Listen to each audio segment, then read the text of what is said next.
खुदा की परिभाषा हुवल अव्वल हुवल आखिर हुवल जाहिर हुवल बातिन व हुवा वकुल्ल शैइन अलीम। हुवल अव्वल, he is the first, there is nothing before him. हुवल अव्वल, हुवल आखिर, उसके बाद कुछ नहीं होगा। वो परवरदिगार वो है जिसके आगे कुछ नहीं होगा, उसके आगे कुछ है नहीं। हुवल जाहिर, जितना दिखता है वो सब वही है। हुवल बातिन, जो हमें दिखता है वही थोड़ी है। चंद्रमा का पिछला हिस्सा नहीं दिखता तो क्या है नहीं? तो जो तुम्हें नहीं दिखता लेकिन है वो भी वही है। हुवल जाहिर हुवल बातिन वहुवा वकुल्ल शैइन अलीम, हर बातों को जानने वाला है वो।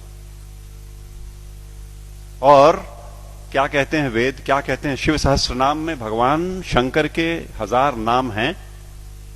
अनाद्यंतः व्यक्ता व्यक्तः बहुश्रुतः। अनाद्यंतः, जिसका आदि नहीं, जिसका अंत नहीं। अनाद्यंतः व्यक्ता व्यक्तः, जो व्यक्त है वो सारा वही, जो अव्यक्त है वो वही। बहुश्रुतः, सर्वज्ञ, सब कुछ जानने वाला, कॉन्शियसनेस का सोर्स है ना वो, इसलिए सब कुछ जानने वाला वही परमात्मा, वही परवरदिगार।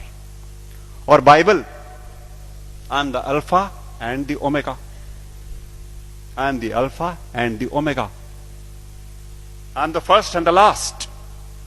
किससे लड़ रहे हो और क्यों लड़ रहे हैं? हम क्यों नहीं कोर में जाते और उन एक बातों को देखते जो एकदम एक तरीके से डिफाइन करता है उस परमात्मा को, और उसको छोड़ करके हम छिलकों पे लड़ाइयां लड़ रहे हैं। गूदे छोड़ करके हम छिलकों पे लड़ाइयां लड़ रहे हैं, जाने गंवा रहे हैं, दुकानें जलाते हैं, शहर फूंक देते हैं, और अपने इस देश की और आसपास के पड़ोसी देशों में भी तबाहियां कटी हुई हैं छिलकों की लड़ाई पे।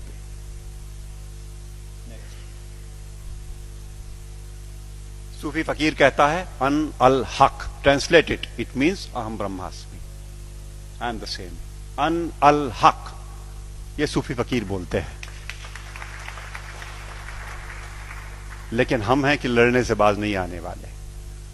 हम हैं वो इसे नहीं सुनेंगे, न मानने को तैयार होंगे।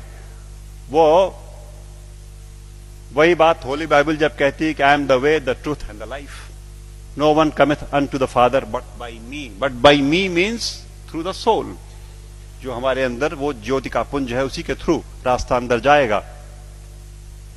एक बात और, वेद कहते हैं न तस्य प्रतिमा अस्ति यस्य नामा महद्यशः, उसकी परवरदिगार की कोई मूर्ति नहीं बन सकती। वेद कहते हैं निराकार ब्रह्म को जब परिभाषित करते हैं तो कहते हैं न तस्य प्रतिमा अस्ति यस्य नामा महद्यशः।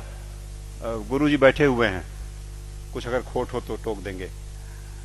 वो जो मूर्ति पूजन गलत नहीं है, अपने हिसाब से उन्होंने कहा वो इनिशियल स्टेजेस में आपके लिए ठीक है, करो आप, भाव आपने वहां प्रतिष्ठा की, आपको परिणाम देगा। लेकिन सच मायने में जो निराकार पर ब्रह्म है उसकी मूर्ति वूर्ति नहीं बननी। तो बातें फिर वही सारी की सारी, जहां एका है वो देखेंगे नहीं, जहां झगड़ा है वहां बैठे हुए हैं, वहां हथियार निकाल लिए हैं। नेक्स्ट, सच बात तो यह है कि आज की दिक्कत यह है कि ये अधर्म जो है ये धर्म के रूप में चला आया है। समस्या ये हो गई, जो नहीं करने लायक बातें हैं उन्हें हम मानते हैं कि ये धार्मिक है। सती प्रथा थी कभी इसी देश में ना, 6 साल की बच्ची का ब्याह कर दिया, उसे शादी पता नहीं, गुड़िया गुड्डी खेलती हुई, और वो बैठी और मिठाई खा करके बीवी बन गई, पत्नी हो गई। और बगल के गांव का लड़का 8 साल का किसी बीमारी में चला गया, अब ये सती हो गई। अब इसे चढ़ा दो किसी ढेर सारे लकड़ी के ढेर पे और लाठियों से पीट के और ढोल ढपाटे मचाते हुए सती कर दो। पागलपन। It was never a prescription of any of the religions that we have. लेकिन वो एक बार धर्म मान लिया लोगों ने तो अपनी बेटियों को जला दिया। दिक्कत तब है जब देश में अधर्म धर्म का लबादा ओढ़ के आता है, लड़ाई लंबी हो जाती है। हम उसे धर्म मानते हैं जो अधर्म है। अभी चल रहा है, मैंने कैंपेन किया जबलपुर में, एंटी क्रैकर कैंपेन। दिवाली पे मर्यादा पुरुषोत्तम भगवान राम के आगमन के नाम पे ये देश, विश्वनाथ जी, 6000 करोड़ रुपए का बारूद अपने आसमान में भरता है।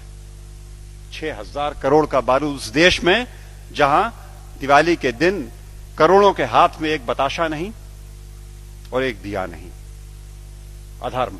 जुआ खेलते हैं, शराब पीते हैं, दिवाली में लक्ष्मी जी प्रसन्न हो जाएंगी जुआ खेलने से। What a madness is that. लेकिन चल रहा है।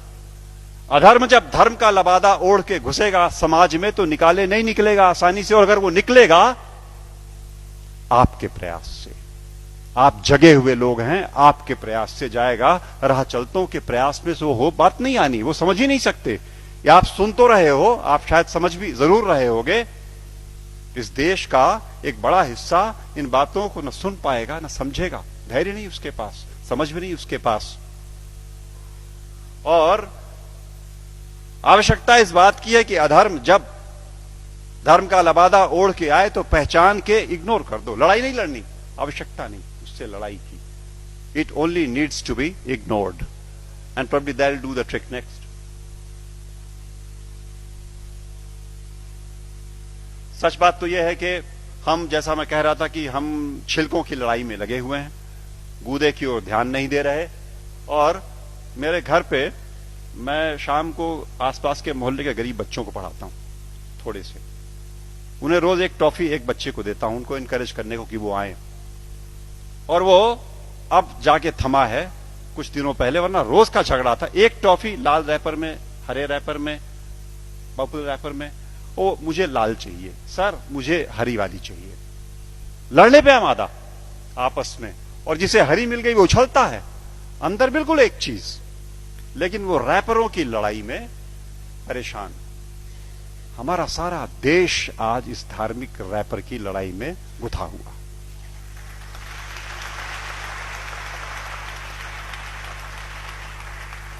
और यकीन मानो आपकी वो परवरदिगार ऊपर से देखता होगा तो बड़ा हंसता होगा।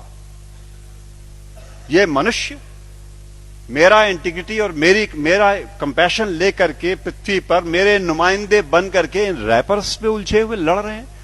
और ये मेरे घर की छत के बच्चे तो चलो खाली आवाज कशी करते हैं, यहां तो चाकू लगा देते पेट में, यहां तो जान मार देंगे, दुकानें जला देंगे, शहर लूट लेंगे उन रैपर्स की लड़ाई में। कब तक चलेगा मित्रों? सच बात तो यह है, मैं हल्का महसूस कर रहा हूं आज आपके बीच में ये बातें कह करके। मैंने ये बोझ उतार करके आपके कंधे पे डाला।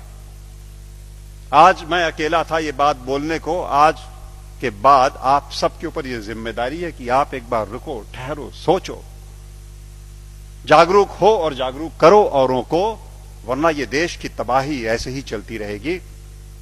नेक्स्ट।